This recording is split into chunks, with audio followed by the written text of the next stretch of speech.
तो नाम का प्रभाव बड़ा गहरा है। जब भगवान राम जी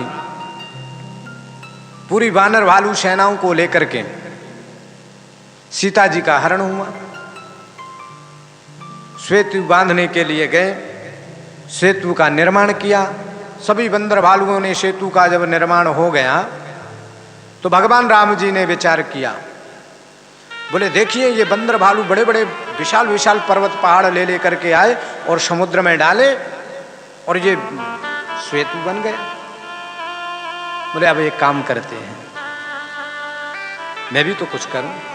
भगवान राम जी ने चोरी से गए, चुपके से गए और एक छोटे से कंकड़ को उठाया और जैसे ही छोटे से कंकड़ को उठाया ना महाराज, बस समुद्र में डाला और जैसे ही समुद्र में छोड़ा तो महाराज जो छोटा सा पत्थर है ना वो नीचे चला। ओहो हो, भगवान राम जी तो बड़े टेंशन में आए। बोले देखिए जो बंदर भालू है बड़े बड़े पर्वत लाते हैं, पहाड़ लाते हैं और उनको समुद्र में डालते हैं और समुद्र में वो ऊपर तैरने लग जाते हैं, और मैंने स्वयं राम ने एक पत्थर, छोटा सा पत्थर लिया, कंकड़ लिया, समुद्र में डाला है, वो डूब गया। बोले ये मेरी समझ में नहीं आता। जब राम जी विचार करने लगे, इतने समय में हनुमंत बलवंत लाल प्रकट हो गए और हनुमान जी महाराज आकर के राम जी के चरणों में प्रणाम किया। बोले प्रभु मैं आपके चरणों में प्रणाम करता हूं। ज्ञानियों में अग्रणी है हनुमान जी, और जैसे ही प्रणाम किया राम जी ने कहा, बोले हे हनुमंत लाल जी आप? बोले जी। बोले राम जी ने कहा मुझे एक संदेह है। बोले कैसा संदेह है? बोले देखिए आप सब लोगों ने बड़े बड़े पत्थर ला करके समुद्र में डाले, लेकिन वो पानी पर तैरते नजर आए, लेकिन जब मैंने एक छोटा सा कंकड़ इस समुद्र में डाला और मारा तो वो महाराज डूब गया। ये कुछ मेरी समझ में नहीं आता। हनुमान जी महाराज ने प्रणाम किया। बोले प्रभु आप बिल्कुल भी शंका न करें, जीवन में मैं आपके प्रश्न का उत्तर देता हूं। आज हनुमान जी महाराज ने हाथ जोड़ करके कहा, बोले हे प्रभु जिसको आपने जीवन में अपने हाथ से छोड़ दिया है उसको ऊपर तैराने वाला दुनिया में कोई है ही नहीं महाराज। वो तो उसको तो डूबना ही डूबना है। जिसको आपने छोड़ दिया उसको डूबना है, और जिसको आपने महाराज पकड़ लिया, जिसका दामन आपने थाम रखा है, दुनिया में किसी की भी सामर्थ्य माई के लाल की ऐसी नहीं है जो उसे डुबा डाले। प्यार से बोलेंगे श्री राधे। हो आज राम जी बड़े प्रसन्न हो गए। बोले वाह हे हनुमंत लाल आपका कौन सामना करे। तो जो बड़ी बड़ी शिलाएं हैं, पर्वत हैं, पहाड़ हैं, जिनको बंदर भालू आदि आदि ला रहे थे और समुद्र में डाल रहे थे, उन पर्वतों के ऊपर राम नाम लिख करके जैसे ही डाला तो पत्थर भी तैरते हैं। तो बोले भैया जीवन का जो आधार है राम से बड़ा राम का नाम, क्योंकि नाम के आधार से ही जब पूछ लिया गया मां जानकी जी से, अशोक वाटिका में बैठी हैं, बोले पूछा गया, बोले आप इस राक्षस रावण की कैद खाने में अशोक वाटिका में विराजमान हो,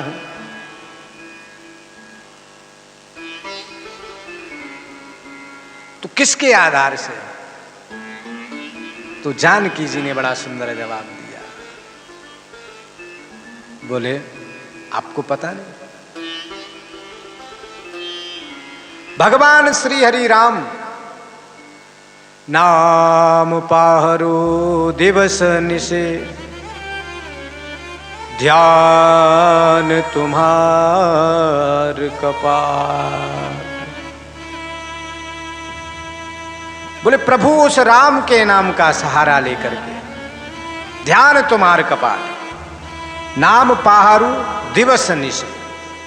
बोले मैं अपने मुख से उस श्री राम जी के नाम का उच्चारण श्री राम राम कर रही हूं। राम के विरह में माँ जानकी जी कहती हैं, बोले हे हनुमान जी महाराज, हे हनुमंतलाल,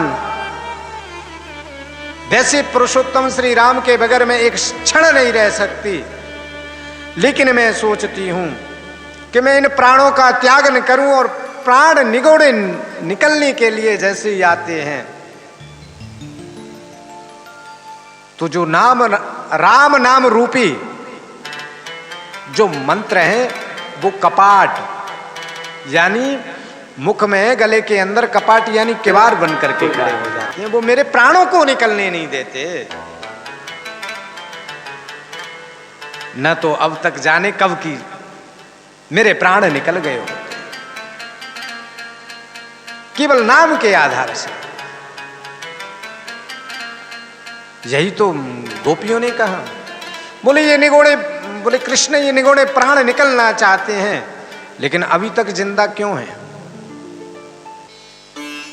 बोले प्रभु इसलिए ये जिंदा हैं कि तब कथामृता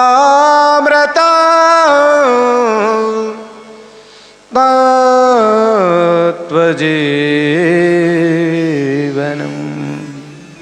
बोले ये निगोड़े प्राण निकलना चाहते हैं आपकी याद में, लेकिन तब कथामृतम, जब आपकी याद आती है, आपका नाम स्मरण करते हैं, कथा स्मरण हो आती है, ये प्राण निकलते निकलते गले तक आते हैं, लेकिन जो आपके नाम का आश्रय है, आपके लीलाओं का जो प्रभाव है, ऐसा हमारे गले में अवरुद्ध हो जाता है, किवाड़ बन करके अटक जाते हैं, प्राण गले तक रह जाते हैं, निकलते नहीं निगोड़े। तब कथामृतम तत्व जीवन, जीवन का जो आधार है वो कृष्ण कथा है, वो राम कथा है, तो इनसे ही हमारा जीवन यापन होता है। क्यों? कि पेवतम, बोले कथा कहीं भी हो, कैसे भी हो, किसी भी प्रकार से हमको केवल एक बार श्रवण करने को प्राप्त हो जाए, बस हमको श्रवण करना चाहिए। कथाओं से कभी तृप्ति जीवन में न तो होती है न होनी चाहिए। तो आज नाम का बड़ा प्रभाव, नाम का ऐसा प्रभाव, नाम न सकहि राम गुण गाए, राम से बड़ा राम का, राम ही सत्य है, राम ही संकल्प है, कृष्ण ही सत्य है, कृष्ण ही ईश्वर है। क्योंकि एक बार पूछ लिया गया था,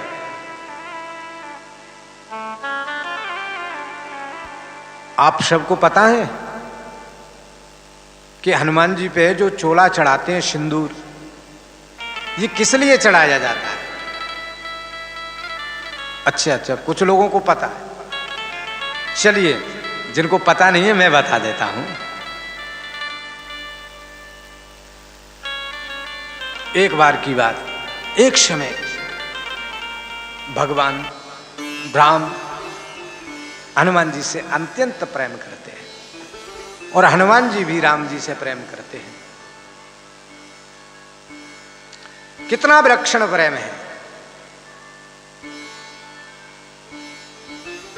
तो आज हनुमान जी दौड़े दौड़े गए और जैसे ही पहुंचे अयोध्या में, तो मां जानकी जी उस समय श्रृंगार कर रही थी, और जब श्रृंगार कर रही थी तो जैसे ही हनुमान जी महाराज पहुंचे, उस समय पे मां जानकी जी सौभाग्यवर्धक सिंदूर धारण कर रही। तो हनुमंतलाल जी ने देखा, प्रणाम किया, बोले माँ मैं आपके चरणों में प्रणाम करता हूँ। बोले माँ आपने ये बड़ा श्रृंगार किया है, ये श्रृंगार और ये आप जो ये रोली है, ये ऐसे ये क्या है? आज माँ जानकी जी ने कह दिया, बोले हे हनुमंतलाल, बोले पुत्र आपको पता नहीं, इससे जो तुम्हारे स्वामी हैं श्री राम जी हैं वो बड़े प्रसन्न होते हैं, उनको आनंद की अनुभूति होती है। वो बोले राम जी प्रसन्न हो जाते हैं। हनुमान जी बेचारे बड़े भोले वाले, बोले माँ, बोले क्या? बोले बोले हाँ, तुम्हारे जो राम जी है ना वो प्रसन्न हो जाएंगे। तो आज हनुमान जी ने विचार किया, बोले ऐसा ही काम क्यों न किया जाए। बोले जब इससे राम जी प्रसन्न होते हैं ना तो ये तो थोड़ा सा लगा लेती हैं। और आज हनुमान जी महाराज गए और जाकर के जितना भी सिंदूर था और सबको लिया और महाराज अपने ऊपर उड़ेल लिया। सब उड़ेलते उड़ेलते उड़ेलते और पूरे सिंदूरमय हो गए महाराज। और जैसे सिंदूरमय हुए और राम जी को देखा और राम जी के पास पहुंचे और राम जी ने जैसे ही हनुमान जी की तरफ देखा, राम जी मुस्कुराने लगे, राम जी हंसने लगे हैं। और हनुमान जी जैसे ही चरणों में लेटने लगे राम जी के, तो राम जी ने हनुमान जी को पकड़ लिया है और अपने हृदय से लगा लिया। बोले देखो भक्त हो तो हनुमंत तुम्हारे जैसा। बोले आज से मैं प्रसन्न हूं, क्योंकि भगवान को अन्यथा भक्ति ही बस में कर सकती है। और आज ये प्रेम देख करके भगवान श्री मर्यादा पुरुषोत्तम श्री रामचंद्र जी गदगद हो गए और नेत्रों से जल बरस पड़ा। बोले धन्य है हनुमंत, बोले आप जैसा भक्त नहीं।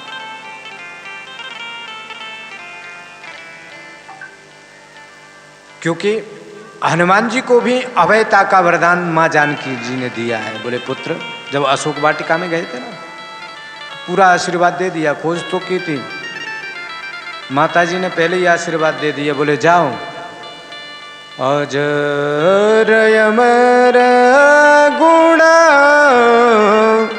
निधसुत हो, करहूं बहुत रघु नायक छो। बोले पुत्र तुमने बहुत अच्छे अच्छे कार्य किए हैं, जाओ तुम अजर हो जाओ, अमर हो जाओ। जितने भी दुनिया के सुंदर सुंदर गुण हैं सब तुम्हारे अंदर प्रावेश हो जाएं। करहूं बहुत रघुनायक छो हूं। बोले हमेशा श्री रघुनाथ जी की करुणामयी कृपा तुम्हारे ऊपर हमेशा प्राप्त हो। छो हूं, सदैव आपके ऊपर प्रेम करते रहे रघुनाथ श्री राम जी। और वास्तविक ये सत्य बात है, हनुमान जी विलक्षण भक्त हैं।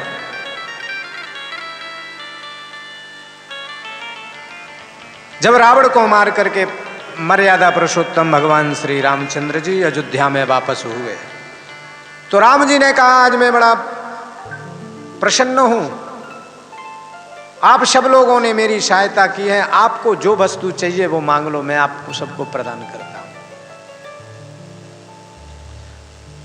तो जिस जिस बंदर भालू ने जो वस्तु मांगी भगवान ने सबको प्रदान कर दी। सबने ले लिया, किसी ने कुछ मांगा, किसी ने कुछ मांगा। भगवान राम जी देते चले गए, देते चले गए, देते चले गए। लेकिन हनुमंत लाल जी अभी तक नहीं आए। जब सबका नंबर समाप्त हो गया, राम जी बोले हे भगवान, बोले हमारे जो हनुमंत लाल जी हैं वो जाने कहां चले गए, तो बुलाओ ना। तो आज बुलाया और जैसे ही महाराज हनुमान जी को बुलाया, राम जी ने कहा, बोले हे हनुमंत लाल जी, आपने युद्ध में हमारे साथ में बड़ा परिश्रम किया है, तो आज आपको कुछ देने की हमारी इच्छा है, आप मांग लो, क्या चाहिए आपको। हनुमान जी महाराज बोले प्रभु मैं आपसे कुछ भी मांगने वाला नहीं, मैं तो आपके चरणों की जो दासता है वो मुझे आप प्रदान करें। तो राम जी ने सबके देखते देखते एक सुंदर मणि की माला थी जो बड़ी शोभायमान थी, राम जी ने लिया और उस मणि की माला को हनुमान जी के गले में डाल दिया। और जितने भी बंदर भालू थे सब आपस में टकराव करने लगे। बोले देख लो राम जी को, ओह हमने कोई थोड़ी सहायता थोड़ी ना की थी, हमने तो बड़ी बड़ी सहायता की थी, लेकिन देखो जो राम जी का प्रेम है ना वो तो हनुमान जी की तरफ ही ज्यादा है, ये तो स्पष्ट दिखाई पड़ता है। बोले जो माला मोतियों की कीमती इतनी बड़ी माला है वो राम जी ने 1 सेकंड में हनुमान जी को प्रदान कर दी। ओहो आज जैसे हनुमंतलाल ने उस माला को पहना तो तुरंत राम जी से थोड़े से अलग हुए। अलग होने के पश्चात में उस माला को गले से निकाला। निकालने के पश्चात में और उस मणि में उस प्रभु श्री राम जी को देखने लगे। तो जैसे ही हनुमान जी ने माला को तोड़ दिया और उसमें से एक मोती निकालते और मोती में ऐसे देखते, बोले क्या इसमें राम जी का दर्शन है? बोले अरे इसमें तो राम जी जानकी जी कोई है ही नहीं। बोले क्या करें? बोले ये मेरे किसी काम का नहीं। हनुमान जी ने उस मोती को लिया, रखा और पत्थर लिया और फोड़ दिया। महाराज जाओ। दूसरा मोती निकाला, दूसरे में देखा, बोले राम जी, बोले जानकी जी, बोले कोई नहीं। बोले तोड़ा फेंक दिया, तोड़ा फेंक दिया। एक तरफ से देखते नहीं दिखाई देते, तोड़ते और फेंकते चले जाते। सबने देखा, बंदर भालू परेशान हो गए। बोले भगवान, बोले देखिए जो कीमती वस्तु की जो माला थी, मणियों की माला थी, राम जी ने आपको प्रसन्नता से हनुमान जी को प्रदान की और देखिए हनुमंतलाल जी क्या कर रहे हैं, उसका दुरुपयोग कर रहे हैं, उसको फोड़ते जा रहे हैं, फोड़ते जा रहे हैं। अरे कहीं ये माला हमारे गले में पड़ जाती तो आनंद ही आ जाते हैं। बोले अरे क्या जाने मोल, जो व्यक्ति को समझ नहीं पाता वो कीमती वस्तु का मोल क्या समझेगा। बोले ये तो ऐसे ही है, इनको कोई ज्ञान ही नहीं है कि ये कितनी वस्तु अमूल है। अब इस दृश्य को जब सबने देखा तो दौड़ पड़े राम जी की तरफ, दौड़े दौड़े गए, जाकर के कहा, बोले प्रभु श्री राम जी, बोले जल्दी से चलिए, वो हनुमंतलाल जी है ना, वो तो कुछ पागल पागल हो गए हैं। बोले आपने जो प्रसादी में माला दी थी ना, उसको तोड़ते हुए फेंकते हुए जा रहे हैं। अब जैसे ही देखा तो राम जी ने कहा, बोले तो चलो, तो बोले चलिए। अब दौड़ते हुए पास में आए और जैसे ही पास में आए तो राम जी ने पूछ लिया, बोले अरे ये क्या हो रहा है, जो ये माला है इसको तोड़ते हुए आप लोग जा रहे हो, क्या हनुमंतलाल जी इसकी कीमत को आपने पहचाना नहीं? तो आज हनुमान जी महाराज ने हाथ जोड़, बोले प्रभु आपने ये कीमती वस्तु दी, लेकिन मुझे इसकी कीमत के बारे में मुझे तो आनंद नहीं आया। बोले ये कीमती काय की है जिसमें श्री राम जी के नाम का दृश्य नहीं। बोले इसमें एक एक मोती में मैं देखना चाहता हूं कि वो राम जी छुपे कहाँ हैं। बोले इसमें मिले नहीं। बोले प्रभु इसलिए मैंने तोड़, तो इसमें तो एक भी मोती में आपके नाम का स्वरूप और आपका दर्शन मुझे नहीं हुआ, इसीलिए मैंने तोड़ दिया। तो भगवान करुणामय है, करुणानंदन है, घनश्याम है, नंद नंदन है। एक बार सभी बड़े भाव के साथ में कहेंगे, श्री राधे।